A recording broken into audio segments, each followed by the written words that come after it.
Okay, so I am ready to assemble. I have my crankcase halves cleaned up. Everything's nice. I'm gonna use this MotoSeal gasket maker by Permatex. The manual calls for Yamaha Bond number 4, but this or 3 Bond 1184, they're all kind of the same, but this is the one that's available where I live, so this is the one I'm gonna use. So I'm going to start with the bottom half, and it says to put the crankshaft in before you apply the sealant, but that's probably just because it's a little tricky to align the bearings. But I am going to put the sealant on both halves and then put the crank in, just so that I can get some sealant underneath the crank seals, just because I had a little bit of an issue on my last motor, so I just want to make sure I have a continuous sealing surface. I'll just do it lightly where the crank seals meet. So yeah, let's get started. So brand new tube, pop it open. Now one method I found online that I like, because you just want a thin coat. You don't want it too thick, otherwise it won't clamp together well enough. And so this is what the one guy did that I thought was pretty slick. He would put a little bit in one glove and just kind of spread it out, and then you can kind of just tap it on, and you can just get ever so, you can kind of get a good feel for how much you put on. And so you just go around and doing that, and if you put on too much, you can smooth it out with a little brush. But I'm just going to go around and do this to the whole face, and then do it to the other half as well.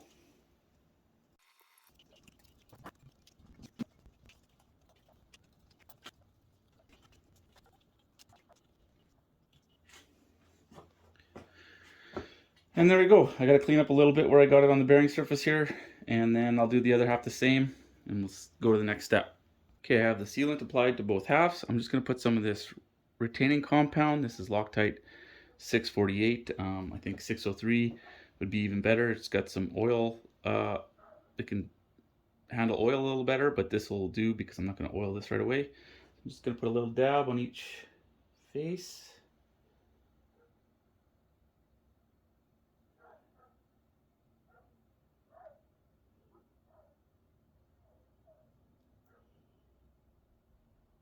And hopefully that'll prevent chatter. So I'm just going to get that around there.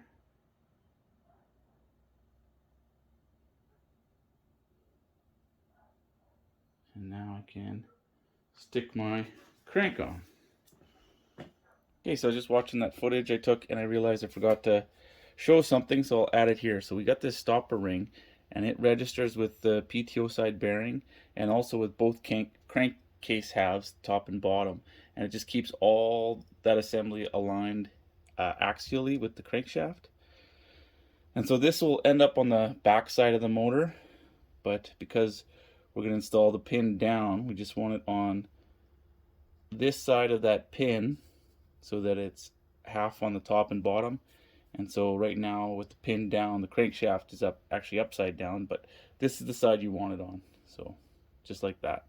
And then when you put it in there, it should seat in both crankcase halves. Okay, now I'm going to put the crank in. This is going to be a little tricky because we have these pins on the bottom of the bearings. I guess the top of the bearings, because they're going to be in the top half. And they just locate in these little grooves.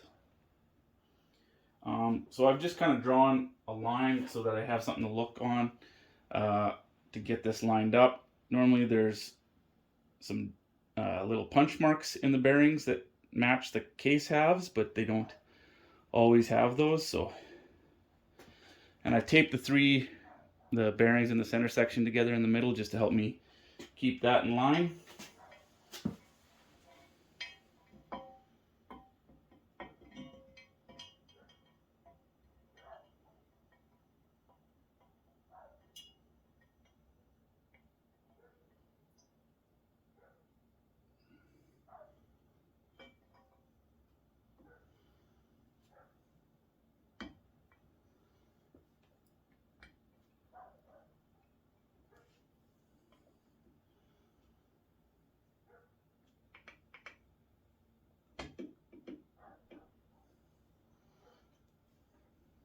that all looks good. I think I just need to get my PTO seal lined up a little better. There we go. There, that sits down in there. All the bearings are in place. I can take this little bit of tape off now.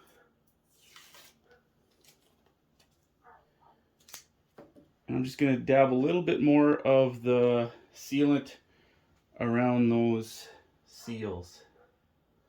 Shouldn't be necessary, but kind of got burnt on the last one.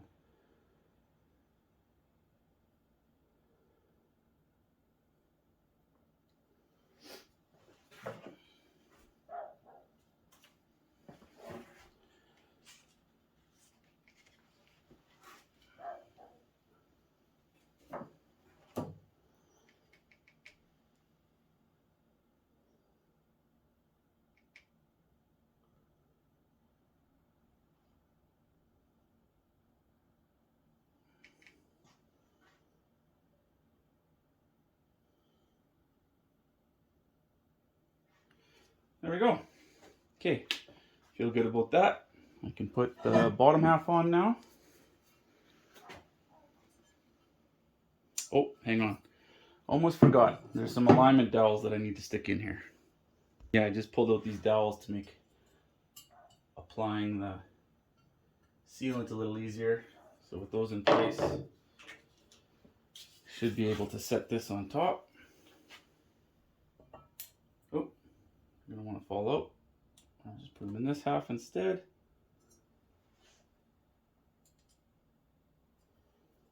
Set this on top. Get those to line up. And it says to give it a little tap home with a soft hammer. And you should kind of see that sealant kind of squish out a little bit everywhere. That kind of tells you that it's doing it right, but it won't do it all the way until we get our bolts on there. And so for the bolts, a couple different sizes. The longest two go on the PTO side, and then the shortest two go on the mag side, and the rest just go in the middle here.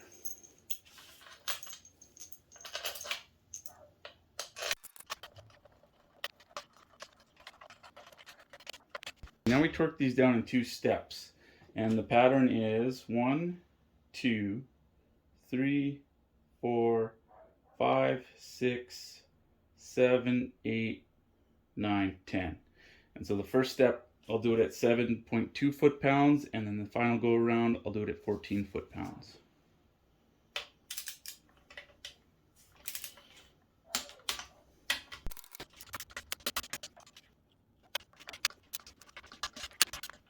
Now that that's all tightened, I can just kind of go around and see that it's squished out a little tiny bit everywhere. That means we've probably got a good seal, and just double check that the crank moves freely. Nothing weird there. Seals look good.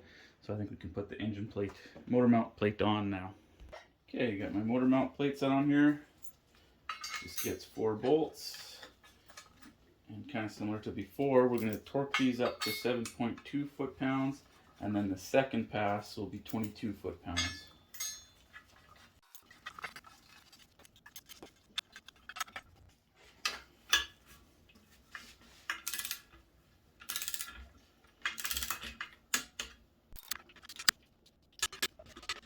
Okay, so these jugs went to a machine shop and they got bored out to match these pistons. So I don't need to do any of the measurements for the bore or between the piston. These are brand new pistons, so I don't need to measure the gap here. But what I do need to check is the end gap in the ring when it's set in the cylinder. So to do that, I'll just get this started in here, and then I'll use the piston to push that down until it's just kind of fully in the portion of the cylinder where it's fully seated, and that helps keep it square. And I'm looking for an end gap of 0.35 to 0.55 millimeters. So that's 0.014 to 0.022 inches. So with that in there, I don't have enough end gaps, so I'm gonna have to take a file to these and open them up a little bit. Okay, so first time I've ever had to file fit these piston rings, but I ended up between 0.35 and 0.4, so that's good. That's within spec. I don't know if you'll be able to see. Yeah, I can see the gap there. If I put this other ring in,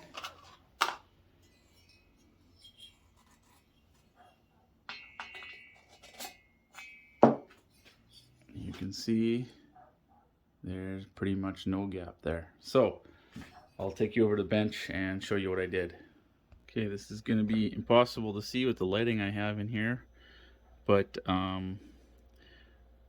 there's kind of this dark moly coating on the ring, and so the only place I could kind of scribe a line was near the edge where there was some silver, but I don't know if it'll show up in the camera. But I just took my calipers and I tried to make a line using this other edge as a reference and my calipers to just kind of scrape a line into the coating there so I could see where I needed to go to. And now I have some pieces of plastic in here as kind of a makeshift soft jaw, and I'll try and get that face kind of horizontal. Snug that down. I don't want to go too tight. And then I just took my file and ran it across there, check, run it across, check, and just come down until I get to that scribe line.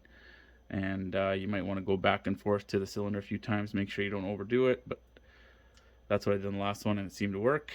But I scribed it at the minimum tolerance so that if I did go over it, I would be okay. So let's see what this looks like.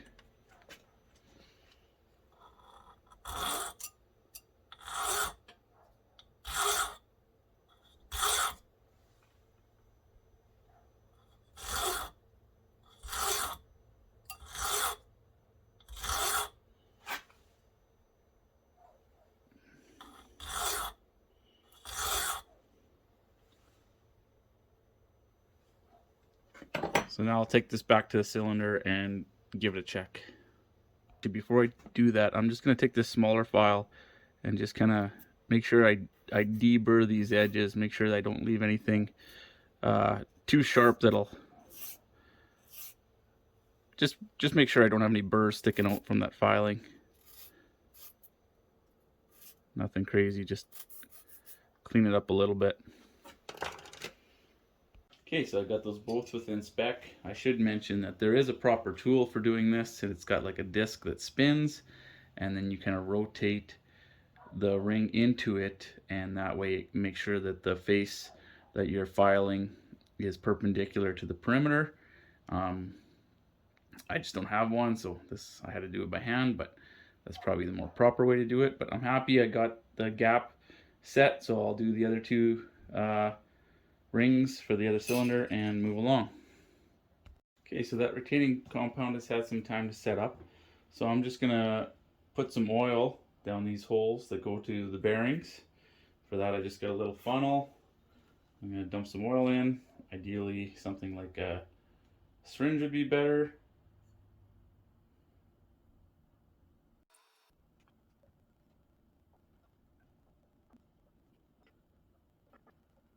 Okay, so the next thing we're going to do is we're going to put our pistons on our connecting rods.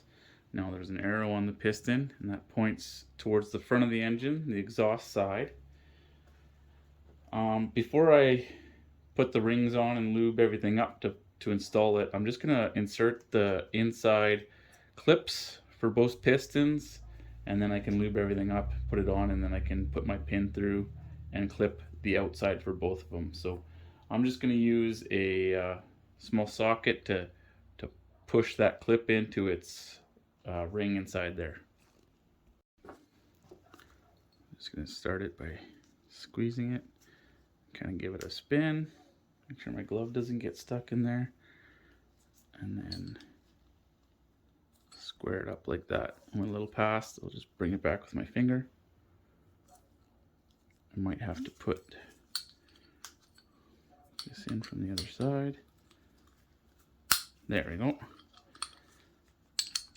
Now that that's secured, do the other one. Now I'm going to put the rings on the piston, and you'll just notice that there's pins for the gap in the piston to align them.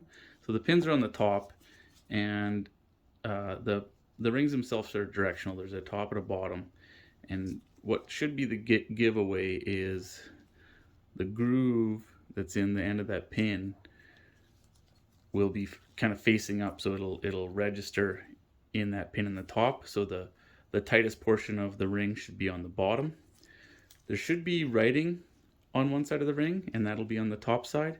For whatever reason, one set of my rings has it and the other set doesn't, but I know because of the shape of this groove, that's the orientation. So I'm gonna lube this up and then put them both on. Yeah, and on these motors, the top and bottom ring are identical. They're not different, so either one on either groove.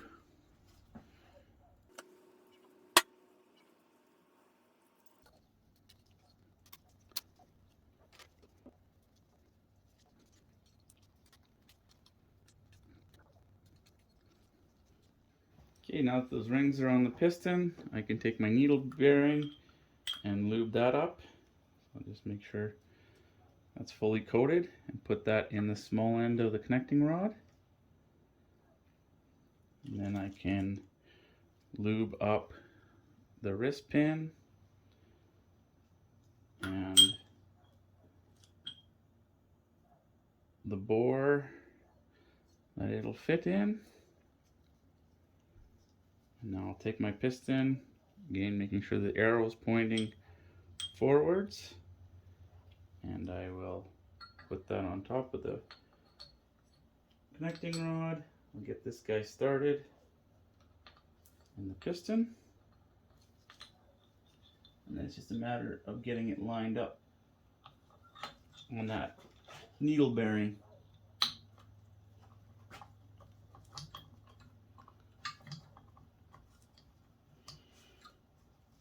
Can be a little fiddly. There you go.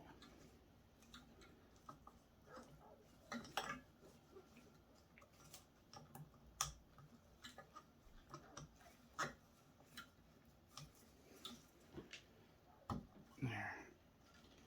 I can use that same socket I used before to push that all the way into the other clip. And now I can put my clip on this side the same we did on the inside. I'll try and show you what I'm doing with this clip installation. I'm just starting with the closed end first. Kind of push that in, and then once it's kind of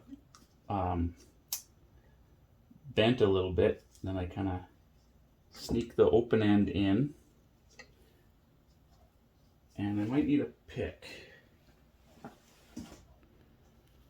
Just want to grab this bottom of the ring and pull it towards the groove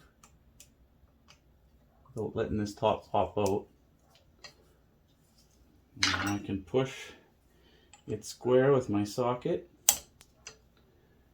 and if it went a little bit too far, no, it's right in the right spot. Okay, perfect. And if anybody knows how to get that ring out of there,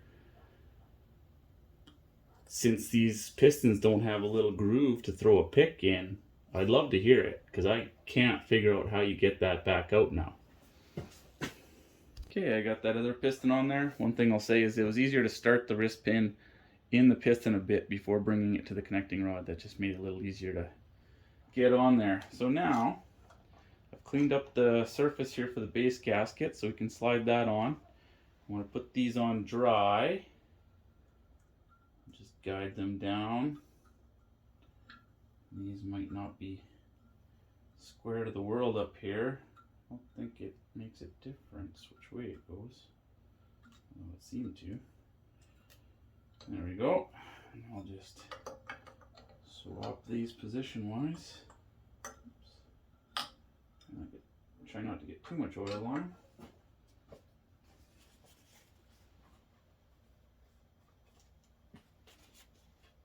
Okay, so these gaskets are directional. One side's got a bigger cutout than the other, so it doesn't matter which way they go.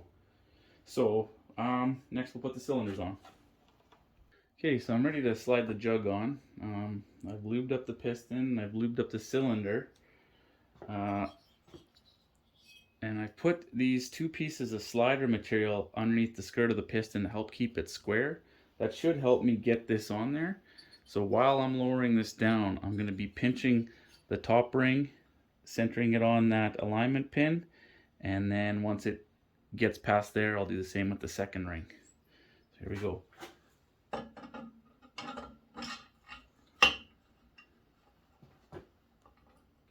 Centered.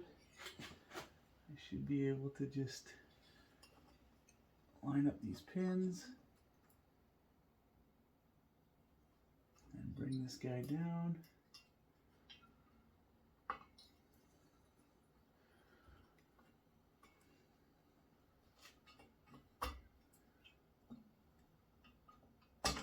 There we go.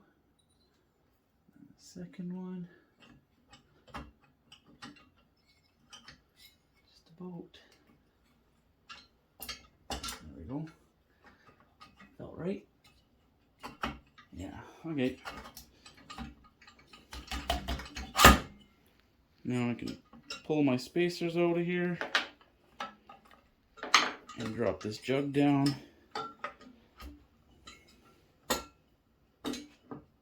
There we go. Now I just want to push this other piston up and set it up the same way. And then I'm going to push it back down so that it's sitting nice and square. There we go.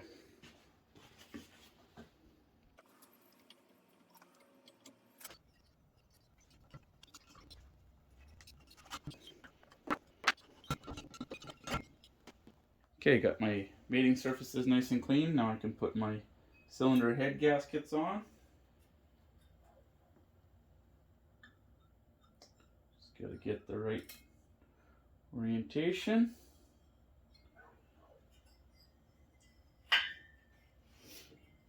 So this is labeled right for the right side head, and this is labeled L for the left side. Put my nuts on. Okay, got my nuts on there. We're going to torque these all to 7.2 foot-pounds, and then the final torque will be 18 foot-pounds, and it's just that cross pattern 1, 2, 3, 4 kind of thing.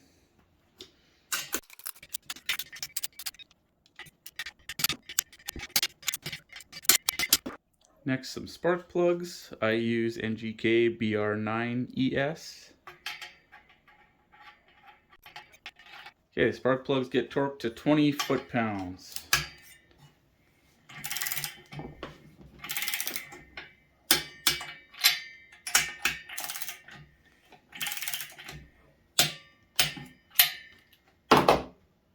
I'm ready to put the oil pump on. Now I have the gasket on here, and the manual says to put a little bit of the Yamaha bond on the engine side of the gasket, so that's what I've done. Now before I make this up, I'm just going to take a razor blade and try and trim off the gasket maker that's squeezed out of the case half so this sits flush.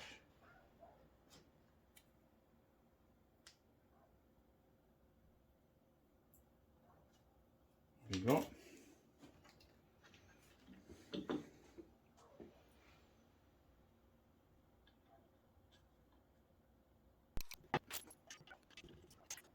And I can tighten these up. The 2 longer bolts go where the dowels are, the locating dowels. And there's a torque spec. I think it's 3.6 foot-pounds, but I'm just going to snug these up. We could put the clutch on next, but the clutch I'm using is a power block, so it's a little different procedure than the stock one, so I think I'll save that for a different video. Okay, I'm going to put the stator on next. So I'm just going to guide these wires through here, kind of one connector at a time. And then get this close. Set that in position. Get a screw started.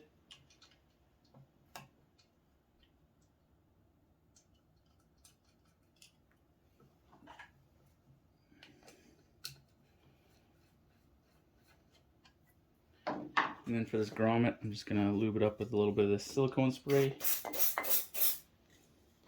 Help that pull through. Pretty easy.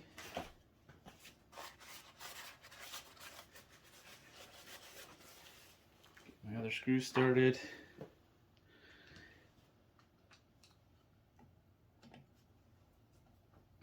Now this is a different stator than the one I took out of here, so my punch marks aren't going to do me any good. So what I'm going to do is I'm going to try and see where the previous screws were on here, kind of centered in the slot, and start there, and then I'll have to fine tune its position later. But that'll be good enough for now.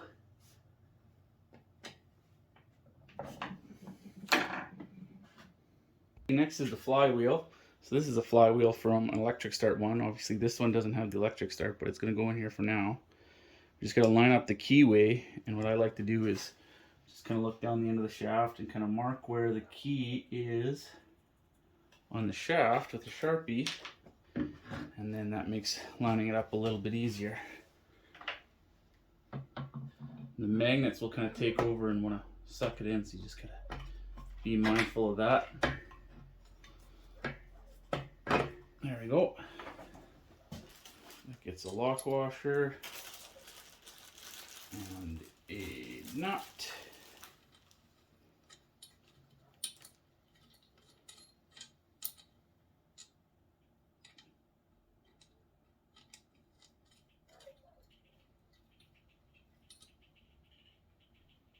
Okay, I have my homemade flywheel holder on here, and now I will torque the flywheel nut to 54 foot-pounds.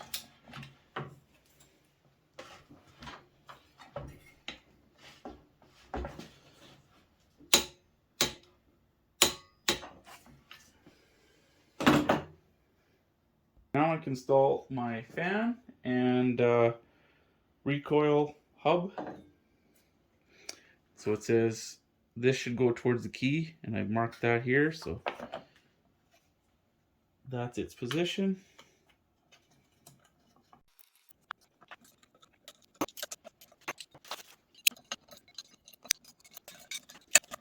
Next we can put on the intake manifold. So just a couple gaskets. We get sandwiched behind those guys like that.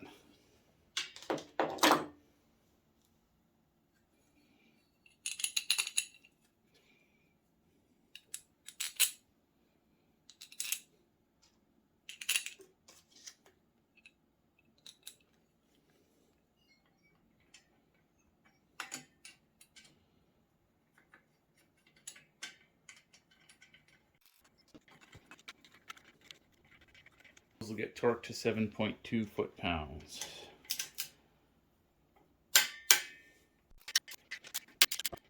So the next thing that goes on is we get a gasket here, then the heat shield, and then the carb boot. But the last couple times I did the leak down test on a couple motors, I got a little bit of leakage around this connection, so I'm going to put a little bit of the gasket maker on these two joints, and hopefully that's okay. Okay, so I'm going to start with the bolts through this carb boot here. I did put that gasket maker there. I'll thread that through here. And then grab my gasket. Put that on the back side.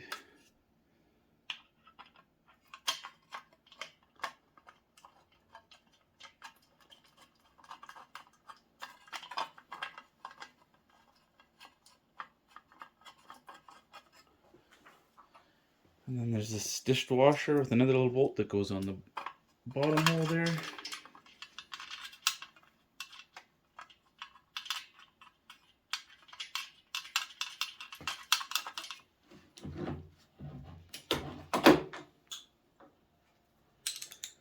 That'll get snugged up. And those bolts get torqued to 11 foot-pounds.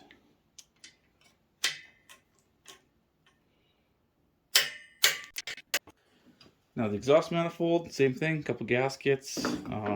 I don't know if these are directional, but they're kind of rounded on this edge, so I'll put those facing the motor.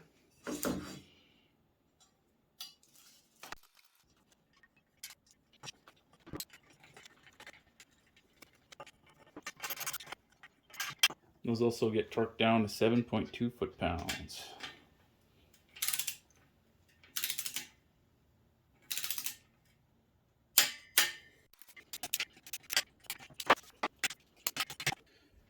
And I think that's it for now.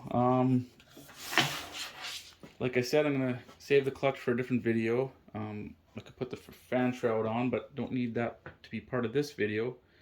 I guess let me know what you think, especially if there's something you would have done differently. I'm just kind of going by the book, but yeah, let me know. Thanks for watching.